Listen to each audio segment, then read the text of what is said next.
Welcome बच्चों, कैसे हैं आप लोग। इस वीडियो में हम लोग डिस्कस करेंगे क्लास 10 केमिस्ट्री का टॉपिक पीरियोडिक टेबल, जिसमें कि हम लोग पढ़ेंगे atomic size, atomic radius, metallic character, non metallic character, ionisation potential या ionisation energy, electron affinity and electronegativity. तो अगर आपको इन सब टॉपिक में कोई डाउट है या आप पढ़ना चाहते हैं तो इस वीडियो पे बने रहिए। Let's start.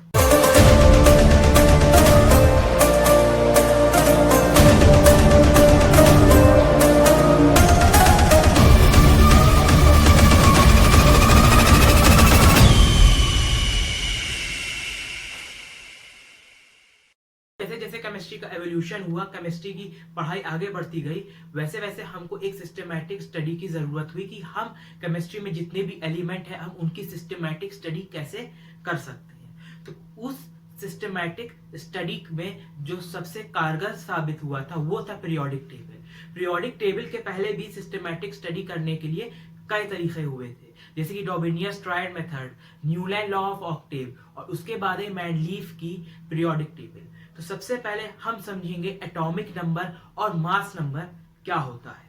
तो सबसे पहले देख लेते हैं एटॉमिक नंबर। एटॉमिक नंबर, अब एटॉमिक नंबर क्या होता है? हर एटम को एक नंबर दिया गया है। जैसे हाइड्रोजन को 1 दिया है, हीलियम को 2 दिया है, लिथियम को 3 दिया है, बेरिलियम को 4 दिया है, बोरॉन को 5 दिया है, कार्बन को 6 दिया है। ठीक है, तो हर एटम को एक नंबर दिया है। और ये नंबर कैसे मिला है? 1 2 3 4 5 6। ये एटॉमिक नंबर मिला है उसके अंदर नंबर ऑफ इलेक्ट्रॉन से, कि उस एलिमेंट में कितने इलेक्ट्रॉन है, या नंबर ऑफ प्रोटॉन है, क्योंकि दोनों बराबर होते हैं। ठीक है, तो ये नंबर मिला है, एटॉमिक नंबर है नंबर ऑफ इलेक्ट्रॉन या नंबर ऑफ प्रोटॉन। जितने इलेक्ट्रॉन होंगे उस एलिमेंट का एटॉमिक नंबर उतना होगा। जैसे हाइड्रोजन में 1 इलेक्ट्रॉन होता है तो उसका एटॉमिक नंबर 1 है। हीलियम में 2 इलेक्ट्रॉन है तो उसके पास उसका एटॉमिक नंबर 2 हो गया। वैसे ही हम लोग के पास जो दूसरा होता है वो है मास नंबर। मास नंबर, या उसका दूसरा नाम भी है एटॉमिक मास। दोनों एक ही चीज है, एटॉमिक। देखिए मास से मतलब है, देखिए यहाँ पे भी मास आया, यहाँ पे भी मास आया। तो एटॉमिक मास क्या होता है? फॉर एग्जांपल हम इस लिथियम को उठाएं तो लिथियम के पास क्या होगा? लिथियम के पास होंगे 3 proton, proton is equals to 3, neutron is equals to 3। ये इसका न्यूक्लियस हो गया, और इसके पास 2 ऑर्बिट होंगे जिसमें 1 2 इलेक्ट्रॉन, और इसमें क्या होगा? 1 इलेक्ट्रॉन रिवॉल्व कर रहा होगा। तो जो मास होता है, यानी कि मास मास मास मास, वो क्या होता है? वो कंसिस्ट करता है न्यूक्लियस में। यानी कि इस एटम का जो मास है वो क्या है? उसका न्यूक्लियस। ठीक है, और जो इलेक्ट्रॉन इसके अराउंड घूम रहे हैं हम उसका मास कंसिडर नहीं करते हैं। फॉर एग्जाम्पल, जैसे कि आप बैग लेके जा रहे हैं, तो आप अगर मान लीजिए बैग लेके लटका के जा रहे हैं, जैसे बैग लटका हुआ है, ठीक है, ये बैग है, तो इस पूरी बॉडी का जो कंबाइंड वजन है वो कितना है? 80 किलोग्राम है। ठीक, तो यानी कि आप क्या करेंगे कि नहीं, हमको पता करना है कि इस बंदे का वजन कितना है, इस स्टूडेंट का वजन कितना है, तो हम लोग इस बैग के वजन को एज्यूम नहीं करेंगे। ठीक है, तो तब इसका वजन कितना आ गया? 60 किलो। कितना आ गया? 60 किलो। तो इससे समझ में ये आया कि जब हमको एटम का वजन निकालना है तो बस हम किसको कैलकुलेट करते हैं? सिर्फ जो न्यूक्लियस होता है, यानी कि न्यूक्लियस में क्या है? प्रोटॉन है और न्यूट्रॉन है। तो वो होता है मास नंबर या एटॉमिक मास। इसको हम लोग रिप्रेजेंट करते हैं number of proton plus number of neutron. ठीक, तो ये हो जाएगा एटॉमिक नंबर, ये हो जाएगा मास नंबर। एटॉमिक नंबर को रिप्रेजेंट करते हैं Z से। किससे रिप्रेजेंट करते हैं? Z से। मास नंबर को A से रिप्रेजेंट करते हैं। यानी एटॉमिक नंबर की स्पेलिंग, एटॉमिक नंबर का जो स्पेलिंग होती है वो किससे स्टार्ट होती है? A से, लेकिन एटॉमिक नंबर को रिप्रेजेंट करते हैं Z से। मास नंबर को किससे रिप्रेजेंट करते हैं? A से। ठीक है, तो एटॉमिक नंबर हो जाएगा जितने हमारे पास इलेक्ट्रॉन है, यानी 1 2 3 वो एटॉमिक नंबर है। अब मास नंबर क्या हो गया जो बीच में बच गया, यानी कि न्यूक्लियस में क्या प्रोटॉन और न्यूट्रॉन, तो number of proton plus number of neutron. Atomic number को Z से रिप्रेजेंट करते हैं, मास नंबर को A से रिप्रेजेंट करते हैं। चलिए ये तो बेसिक्स थे, इसके बाद हम लोग आगे चलते हैं। तो जो 3 मेथड थे जो हमारे सिस्टमैटिक स्टडी और केमिस्ट्री की सिस्टमैटिक स्टडी के लिए प्रपोज हुए थे, उसमें सबसे पहला था हमारे पास डॉबिनियस ट्रायड। तो डॉबिनियस ट्रायड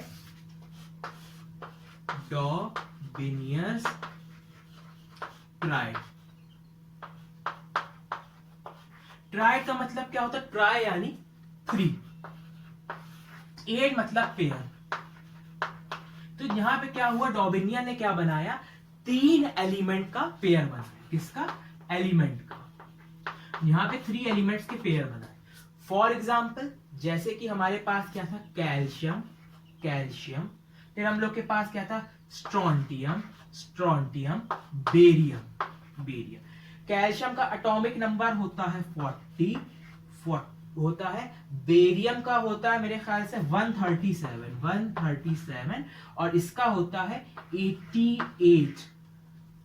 ठीक, ये हमारे पास 3 ट्रायड बनाए गए, यानी कि 3 पेयर बनाए।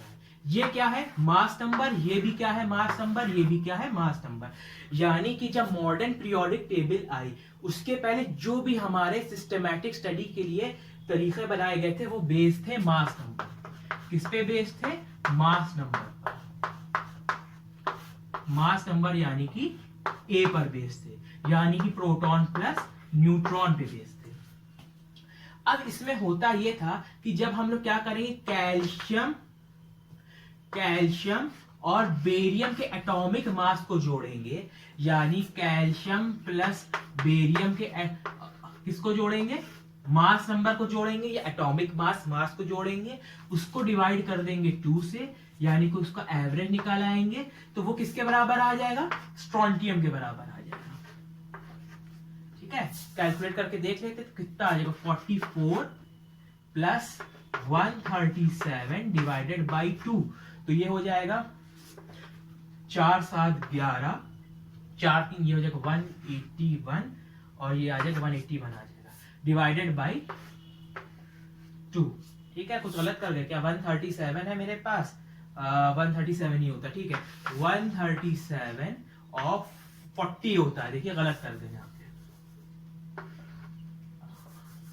ठीक है, 40 होता है तो कितना आ जाएगा, 1, यहाँ आएगा 7, यहाँ आएगा 7, यहाँ आएगा 7, 2 से डिवाइड कर देंगे तो 2 8 जा 16,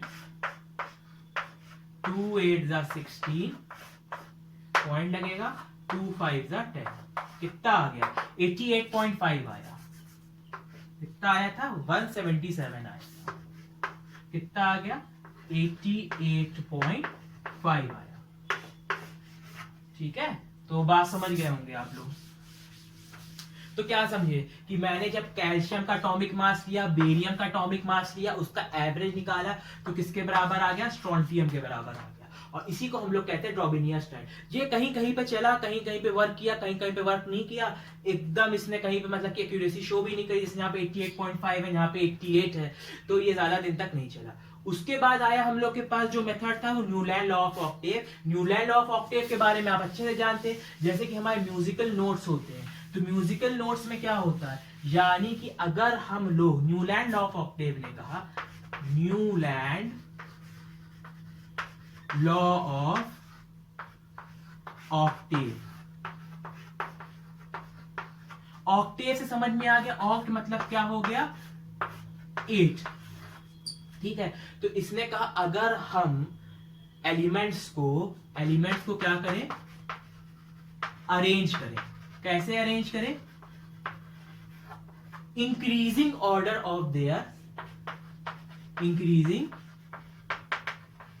ऑर्डर, किसका इंक्रीजिंग ऑर्डर, सब अभी तक एटॉमिक मास पे अटके हैं। ठीक है, increasing order of atomic mass, atomic mass से अगर उसको increasing order of atomic mass, तो क्या हो जाएगा, फर्स्ट एलिमेंट जो पहला एलिमेंट है और जो 8th एलिमेंट है, ठीक है, वो क्या करेंगे, आपस में रिजेम्बलेंस शो करते हैं। ठीक है, लाइक म्यूजिकल नोट, जैसे कि म्यूजिकल नोट में क्या होता है, साथ स्टार्ट करते सा रे गामा पा धा नी सा, तो यहाँ फर्स्ट भी सा है, एट वाला भी सा है। तो वैसे इसने कहा जो फर्स्ट और एट एलिमेंट थे वो आपस में क्या कर रहे थे, सिमिलैरिटी या रिजेम्बलेंस कर रहे थे। ये लॉ भी ज्यादा दिन तक नहीं चल पाया क्योंकि बस ये थोड़े एक दो एलिमेंट पे इसने अपनी क्या कहना चाहिए छाप दिखाई, यानी कि एलिमेंट्स जब हमने अरेंज किए तो ज्यादा नहीं, बस कुछ एलिमेंट थे जो फर्स्ट और एट एलिमेंट रिजेंबल कर रहे थे, बाकी नहीं कर रहे थे। तो ये आइडिया भी पूरा डिसमिस हो गया। अब इसके बाद आया मेंडलीव ने। मेंडलीव ने बहुत अच्छा काम किया। मेंडलीव ने फिजिकल केमिकल प्रॉपर्टीज के हिसाब से सारे एलिमेंट्स को अरेंज किया एक टैबुलर फॉर्म में।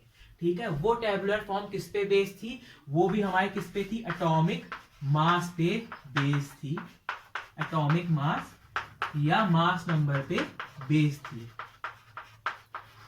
ठीक है, अब उसने ये कहा कि physical chemical properties, physical chemical properties, ठीक है, प्रॉपर्टीज, ठीक है, किसकी, सब्सटेंस की, properties of elements, elements are periodic function of atomic masses.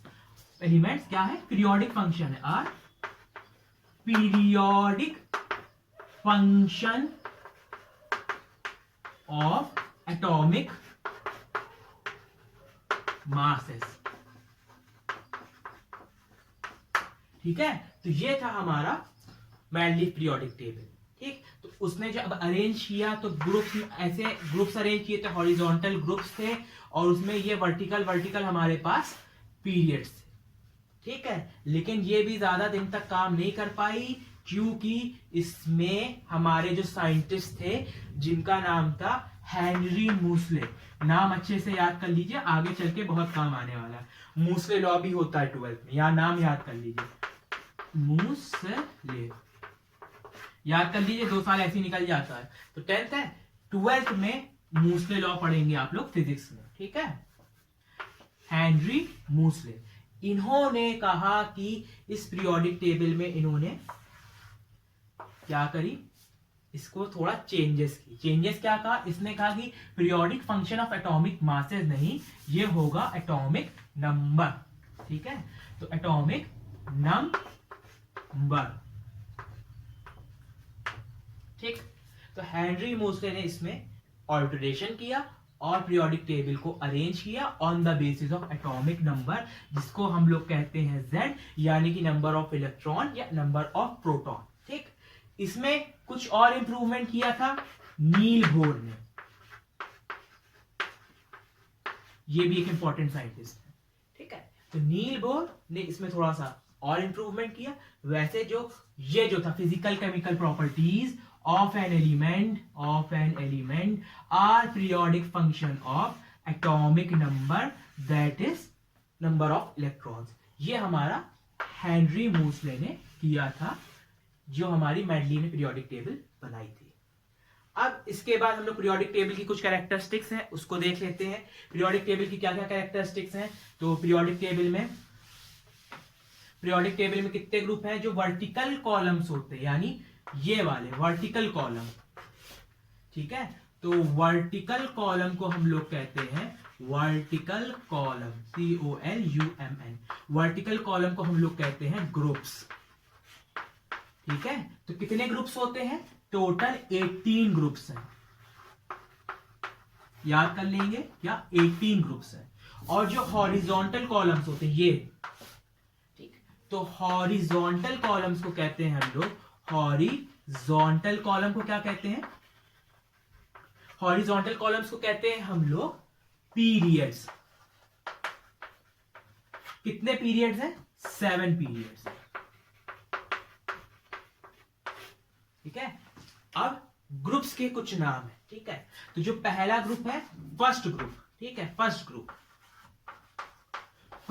Group को कहते हैं एल्केली मेटल्स, इसको छोड़ दीजिए। ठीक है, फर्स्ट ग्रुप को कहते हैं एल्केली, ALKALI, एल्केली मेटल्स।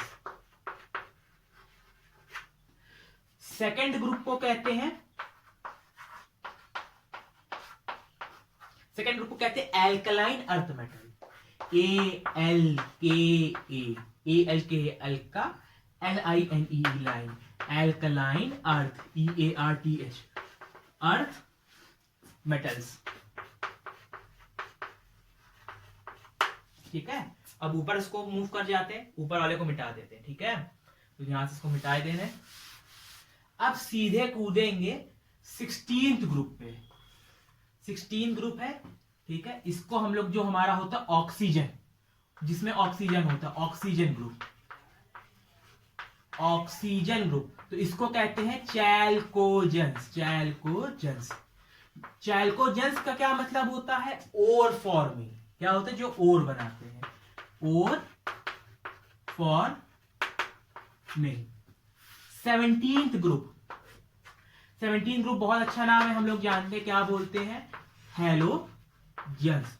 और 18 ग्रुप जो है उसको हम लोग बोलते हैं noble gases, NOBL, noble slash inert.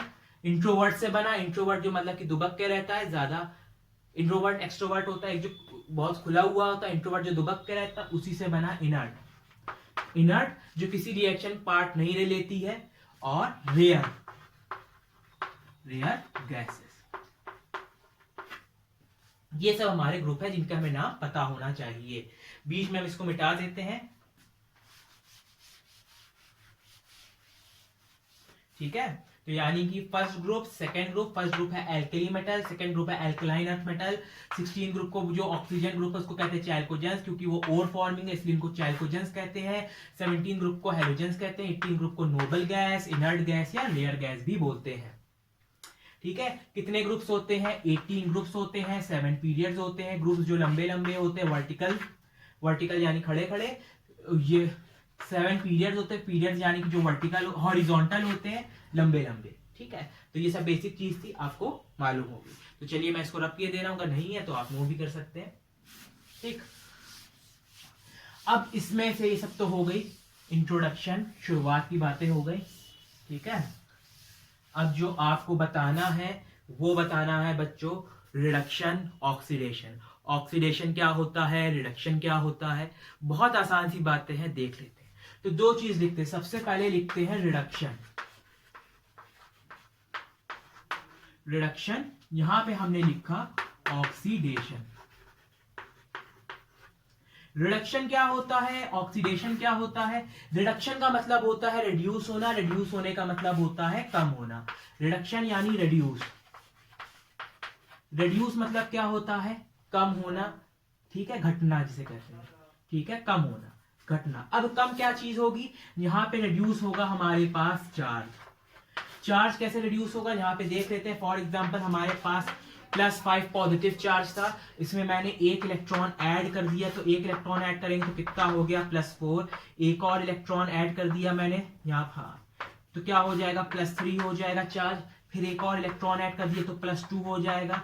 एक और इलेक्ट्रॉन ऐड कर दिया तो 1 हो जाएगा। ठीक है, तो यानी कि अगर पहले हमारे पास चार्ज कितना था? 5, तो कम हो गया कितना हो गया? 4। फिर 4 से कम हो गया कितना हो गया? 3। और 3 से कम हो गया कितना हो गया? 2। और 2 के बाद अगर हम एक और इलेक्ट्रॉन उसमें ऐड कर देते तो कितना हो जाता? 1। और इसमें एक और इलेक्ट्रॉन ऐड कर देते तो चार्ज कितना हो जाता? 0। यानी 3 से हुआ 2, 2 से हो गया 1 और 1 से हो गया 0।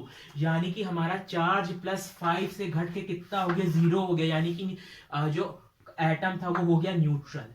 तो यानी कि रिड्यूस क्या हो रहा है? रिड्यूस क्या होता है? चार्ज रिड्यूस होता है। और चार्ज कैसे रिड्यूस होगा? एडिशन ऑफ इलेक्ट्रॉन पे, एडिशन ऑफ इलेक्ट्रॉन। ठीक, इसको हम रब किए थे। ठीक है, इसको नोट नहीं करना था, समझाने के लिए है। ठीक, तो रिडक्शन का मतलब होता है एडिशन ऑफ इलेक्ट्रॉन, और जब इलेक्ट्रॉन ऐड होगा तो क्या हो जाएगा? चार्ज क्या हो जाएगा? रिड्यूस हो जाएगा, यानी कि कम हो जाएगा। इसलिए रिडक्शन होता है एडिशन ऑफ इलेक्ट्रॉन। अब इसका उलट है ऑक्सीडेशन, यहां पे लिख देंगे उल्टा, यानी रिमूवल ऑफ इलेक्ट्रॉन।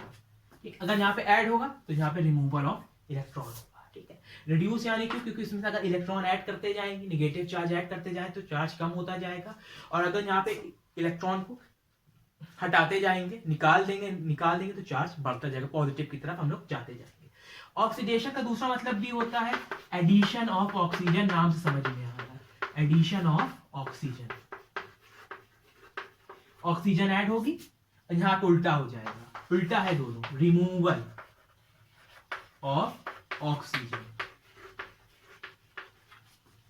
एक और चीज इसमें अगर अब आती है ऑक्सीजन एंड हाइड्रोजन, अगर यहाँ पे रिमूवल ऑफ ऑक्सीजन हो रहा है तो यहाँ पे हो जाएगा एडिशन, एडिशन ऑफ हाइड्रोजन। ठीक है, यहाँ पे क्या होगा, एडिशन ऑफ हाइड्रोजन। पहला point addition of electron, removal of oxygen, addition of hydrogen. इसका उलट, यहाँ पे एडिशन हो रहा है तो यहाँ पे हो जाएगा रिमूवल, रिमूवल ऑफ हाइड्रोजन। ठीक है, तो ये हमारा रिडक्शन और ऑक्सीडेशन में, ऑक्सीजन में ऑक्सीजन ऐड होगी, इसमें इसका उल्टा होगा, ऑक्सीजन रिमूव होगी। अब इसमें हाइड्रोजन रिमूव होगी तो इसमें हाइड्रोजन ऐड होगी। मेन चीज होती है जो कि होती है इलेक्ट्रॉन वाली। आदमी कंफ्यूज हो जाता है कि इलेक्ट्रॉन किसमें ऐड होता है, किसमें रिमूव होता है। तो समझ ले, रिड्यूस मतलब होता है कम होना। क्या चीज कम होगी, पॉजिटिव चार्ज हमारा कम होता जाएगा, 5 से 4, 4 से 3, 3 से 2 या 2 से 3 to 1। या अगर आप लोग क्या थे, न्यूट्रल था तो एक इलेक्ट्रॉन कर दी तो अब कहां चले जाएंगे, 0 से कितना हो गया, एक इलेक्ट्रॉन ऐड किया तो -1 चार्ज हो गया, फिर एक इलेक्ट्रॉन ऐड कर दी तो -2 चार्ज हो गया। यानी कि कम होते जा रहे, रिड्यूस होते जा रहे, घटते जा रहे हैं। क्या घटता जा रहा है, पॉजिटिव चार्ज घटता जा रहा है। तो इसको कहते हैं रिडक्शन, यानी रिड्यूस होगा हमारा पॉजिटिव चार्ज। क्या होगा हमारा, रिड्यूस होगा पॉजिटिव चार्ज, किससे, एडिशन ऑफ इलेक्ट्रॉन से। ठीक, जो बंदा या जो एलिमेंट सामने वाले को इलेक्ट्रॉन ऐड करा दे वो क्या होते हैं, रिड्यूसिंग एजेंट। ठीक है, जो बंदा क्या करे, जल्दी से क्या करते, इलेक्ट्रॉन को डोनेट कर दे, इलेक्ट्रॉन को डोनेट कर दे। कैसे डोनेट कर दे, कोई मान लो कि जैसे कि मेटल्स होते हैं, मेटल्स जनरली क्या होते हैं, मेटल्स क्या होते हैं, good reducing agent, good reducing agent. Metal क्या करेंगे, मेटल के पास एक इलेक्ट्रॉन होता है या 2 इलेक्ट्रॉन होते हैं, उनकी ऑर्बिट में वो फट से क्या करते हैं, सामने वाले को इलेक्ट्रॉन दे देते हैं। तो सामने वाले को जो मेटल्स क्या करेंगे, एडिशन ऑफ इलेक्ट्रॉन करा देंगे। ठीक है, क्या करेंगे, अपना इलेक्ट्रॉन लूज करेंगे और सामने वाली पार्टी को क्या कर देंगे, इलेक्ट्रॉन ऐड कर देंगे। तो जो इलेक्ट्रॉन ऐड कराएगा तो वहां पे क्या होगा, रिडक्शन होगा, और जो रिडक्शन कराएगा उसको हम लोग कहते हैं रिड्यूसिंग एजेंट। वैसे इसका अपोजिट, यानी कि जो इलेक्ट्रॉन को एक्सेप्ट कर ले, इलेक्ट्रॉन को एक्सेप्ट कर ले और सामने वाली पार्टी से क्या करा दे, इलेक्ट्रॉन को रिमूव करा दे या लूज करा दे, उसको हम लोग कहेंगे oxidising agent, oxidising agent. For example सारे हैलोजन, सारे चैल्कोजेंस क्या है हमारे, ऑक्सीडाइजिंग एजेंट है। वेयर है सारे एल्कली और एल्कलाइन अर्थ मेटल हमारे रिड्यूसिंग एजेंट है।